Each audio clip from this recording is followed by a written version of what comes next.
Olá, você está na GV News, seu canal de jornalismo 24 horas na internet.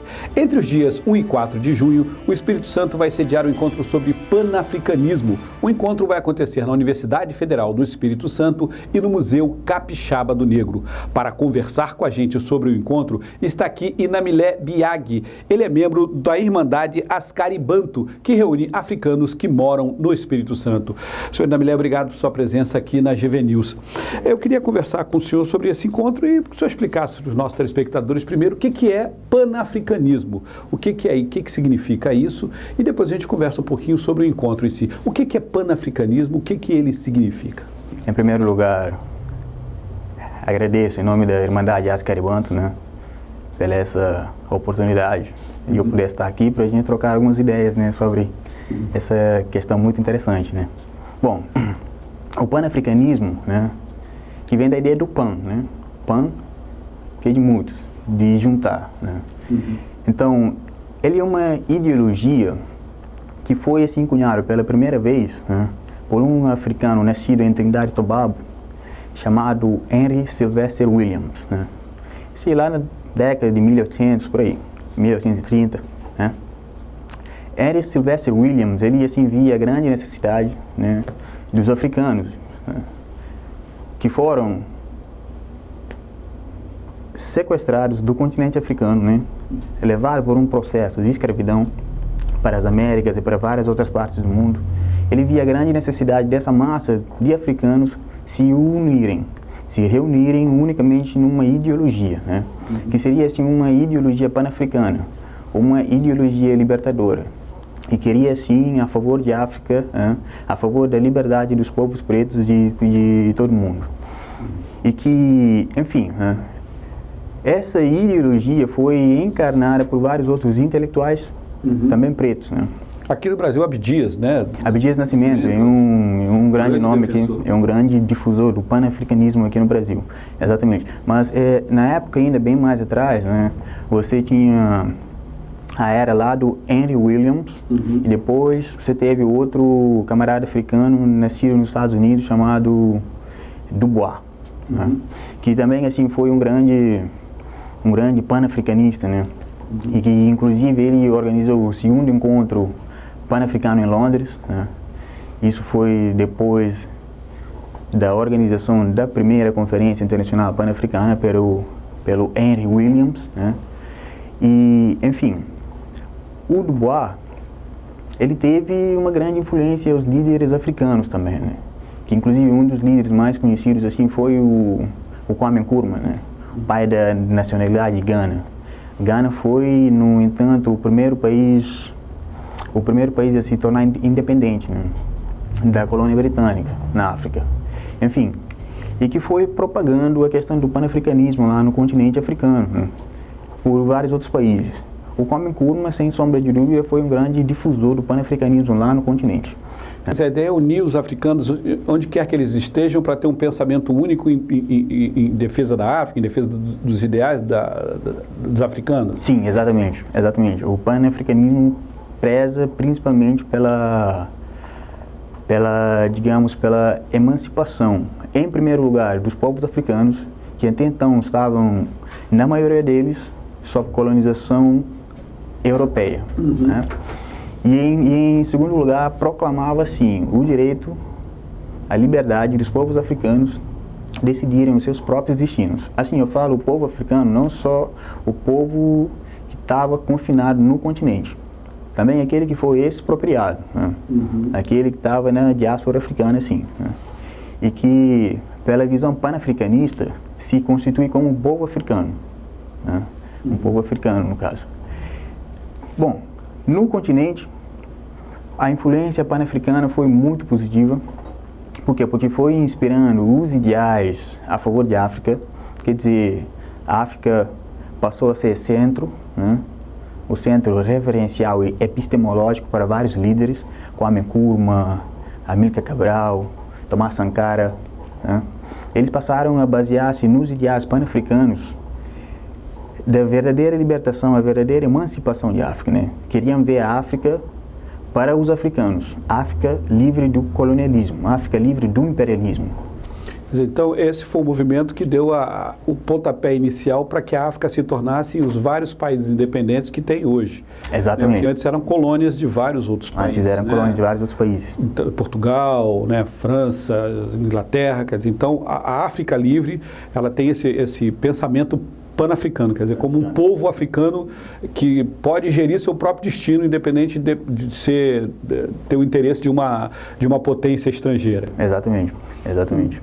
E nesse momento, o que vocês discutem no pan-africanismo? Quer dizer, o pontapé inicial já foi dado, a África já é os países já são independentes, apesar de como todos nós somos relacionados globalmente por dependência econômica aqui e ali, mas tem central política e poder independente. Hoje, qual é a pauta do pan-africanismo? Exatamente. Então, por quê? Porque hoje você tem ainda uma grande questão, que é a questão do próprio neocolonialismo, certo? Apesar de várias nações africanas se tornarem independentes, mas ainda estão sob manipulação europeia, a manipulação imperialista, por exemplo. Aí você vai ver vários países, as ex-colônias francesas, ainda assim têm obrigação de pagar uma tributação à França, né, chamada imposto colonial, ou a taxa colonial, certo? E vários desses países, principalmente alguns países da costa oeste africana, que estão assim concentrados numa comunidade econômica chamada UEMOA, né? E esse UEMOA, cujo banco central dela, a produção do próprio dinheiro, chamado franco CFA, é francês, ainda está lá na França, né? Então, a pauta pan-africana, ela vem justamente para isso. Quer dizer, nós já quebramos a grande barreira que era ter a Europa fora da Europa. Vários países da África ainda eram a extensão da Europa, né? Beleza, fomos lá, conquistamos as nossas independências, mas faltou ainda muito. Quer dizer, mesmo que colocando um presidente africano lá, um presidente ganês, um presidente guineense, um presidente ivoarense lá no poder, mas porém quem manda mesmo no cenário, quem está atrás dos bastidores, ainda são os imperialistas que estão lá. Então, a pauta pan-africana hoje em dia vem discutindo essa questão, vem também pautando, principalmente hoje na unidade africana, que trata-se muito da questão da criação de uma rede econômica favorável, de uma rede econômica firme, com instituições fortes, que vão poder, assim, de fato, dar conta e atender às demandas dos povos africanos quanto a essa questão econômica. E aqui na diáspora africana, assim, por exemplo, o pan-africanismo ainda, digamos que, está fazendo ainda um papel pedagógico, principalmente aqui no Brasil, né? Fazendo um papel pedagógico porque é um assunto ainda que não é muito discutido. Então estamos ainda começando no início de considerações básicas do que é pan-africanismo, para que serve o pan-africanismo, qual a importância da unidade dos povos pretos assim fora de África, né? Para uma busca de um fortalecimento socioeconômico, um fortalecimento espiritual, um fortalecimento intelectual e político. Cabeças pensantes que estão pelo mundo aí, que não estão engajadas ainda no movimento. Sim, exatamente, exatamente. E a ideia é exatamente capturar essas cabeças pensantes, quer dizer, mostrar a eles o brilho do pan-africanismo, a importância de tudo isso, né? Em prol, claro, aos povos pretos, né? Quer dizer, aqui no Brasil nós temos uma grande discussão hoje sobre corrupção, e a gente sabe que alguns países da África também enfrentam esse problema. Sim. Quer dizer, há uma possibilidade de troca de informação aí para sanear ambos, né? Sanear tanto lá quanto aqui, porque a gente sabe que a corrupção é o que atrapalha o desenvolvimento e o crescimento das pessoas mais necessitadas em todos os lugares, né? Sim. E vocês têm discutido essa questão da corrupção na África, entre os povos africanos? Sim, exatamente. Exatamente. Nós temos muito abordado muito as questões políticas, né? As questões políticas dos nossos países, né? Por exemplo, a gente vê, por uma das razões de uma herança colonial, né? Por uma das razões de uma herança colonial e dessa questão ainda dos nossos líderes, os nossos supostos líderes serem as marionetes dos imperialistas europeus, né? Então, acaba assim por dizer, a política africana, na verdade, não é uma política controlada por africanos, pela vontade dos africanos, né? Ou no modo de governar dos africanos.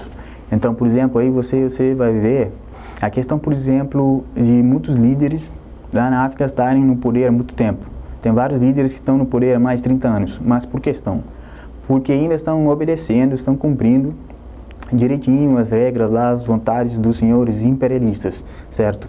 Então, e nós temos pautado muito nessa questão, quer dizer, a questão principalmente da covardia dos nossos líderes, né? De serem assim os revolucionários de fato. Por quê? Porque tem um certo medo de perder seus grandes privilégios, as suas contas milionárias, né? As suas casas nos Estados Unidos, né? As suas viagens para a Europa. Enfim, tem uma série de privilégios, né? Que o imperialismo vão dando a eles para tornarem eles alienados, mais uma massa de manobra ali do povo. Então nós temos pautado muito nessa questão, e principalmente na formação na autoformação e na busca de uma consciência política africanista, né? Na busca de uma consciência política africanista e pan-africanista, e que de fato é tudo que a África precisa, né? Africanos vão pensar a África como ela é. Vou pedir licença a você para fazer um pequeno intervalo. Na volta a gente conversa sobre o encontro especificamente aqui na UFES no Mucane. A gente volta dentro de instantes. Credibilidade, profissionalismo, agilidade, GV News, porque a informação é coisa séria. GV News 3317-7313. Ligue GV News, a TV da Grande Vitória. Estamos de volta com o GV News Entrevista, que hoje conversa com Inamilé Biagi. Ele é membro da Irmandade Askari Bantu de africanos que moram aqui no Espírito Santo e que vão realizar um encontro pan-africano aqui no Espírito Santo. Inamilé, vamos conversar um pouco sobre o encontro. O que vai acontecer nesse encontro do dia 1º ao dia 4 de junho? Qual é a pauta? O que vai ser discutido nesse encontro? Ótimo. Então, o encontro assim, né, como lá no momento, né, da elaboração do projeto desse evento, né, onde foi proposto que seria um encontro intelectual, um encontro político-social, um encontro econômico, um encontro espiritual, né, e onde nós visamos pautar exatamente as questões relacionadas aos povos africanos aqui na diáspora brasileira, né. Algumas questões de África, lá do continente em si, e mais precisamente dos povos africanos aqui na diáspora, certo? Bom, nesse encontro vai acontecer várias palestras, teremos também outras atividades como minicursos, né? E principalmente os minicursos das línguas africanas. Vamos ter 6 minicursos de línguas africanas e 1h e 1h30 cada, né? No caso para quem quiser participar. E também teremos algumas oficinas, né? Oficinas de capoeira, de vários jogos de tabuleiros africanos, né? Teremos oficina, por exemplo, oficina de confecção de bonecas chamadas abayomi, né? Que são as bonecas feitas a panos, que eram feitas pelas mulheres africanas, né? Para acalmarem seus filhos ou filhas, certo? Então, e dentre essas e várias outras coisas. Mas as grandes atrações mesmo vão ser as palestras que vamos ter, né? As palestras que vamos ter para tratar das questões desde a questão da mulher preta, né, da mulher negra, que vai até as questões das importâncias e necessidades da criação das instituições, né, voltadas para o público negro brasileiro. Então, esses aí são alguns dos temas que vamos abordar. Você vai ter um pequeno mergulho na cultura africana propriamente dita, com algumas coisas da cultura, algumas coisas da religião, mas a grande discussão vai ficar para as questões dos negros no Brasil, né? Dos negros que moram no Brasil, dos que vêm da África morar no Brasil, como é o seu caso, que veio da Guiné-Bissau. Sim, exatamente, exatamente. E vem gente de outros estados? Olha, teremos gente de outros estados, sim, né? Que inclusive estamos em contato, quer dizer, já vemos estabelecendo contato, né, há muito tempo com outro pessoal também, por exemplo, lá do Rio de Janeiro, temos alguns companheiros lá e que já estão um pouco mais avançados nessa questão, né, a discussão pan-africana e tudo mais, né. Também vai ter um pessoal de Salvador, né, que vai estar aqui para o evento, tudo mais. Também terá um pessoal de Minas, uma pessoa de Brasília, enfim, de várias outras partes, né? Tem até o outro pessoal lá do Nordeste, de Pernambuco em si, querendo também participar, né? Mas por conta de algumas outras questões, né, da organização, né? Aí ficou um pouco inviável, né? Mais uma coisa ainda que estamos vendo, caso for possível. E, enfim, o grande público reside aqui no estado, né? O grande público... Qualquer pessoa pode participar? Qualquer pessoa pode participar. Qualquer pessoa pode participar, né? O tema, assim, acho que tratar das questões raciais, né? Na verdade, tem que ser do interesse de todo mundo, né? Por quê? Porque a necessidade de acabar com o racismo, a vantagem de acabar com o racismo, vai beneficiar todo mundo, independentemente da procedência étnica da pessoa, né?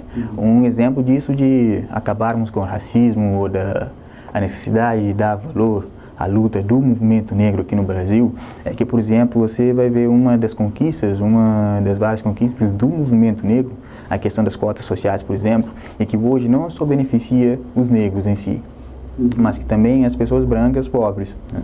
Então, a questão do negro, a questão racial no Brasil ou em qualquer parte do mundo, na verdade, acaba sendo benéfico para todo mundo. Para toda a sociedade. Para toda a sociedade, exatamente.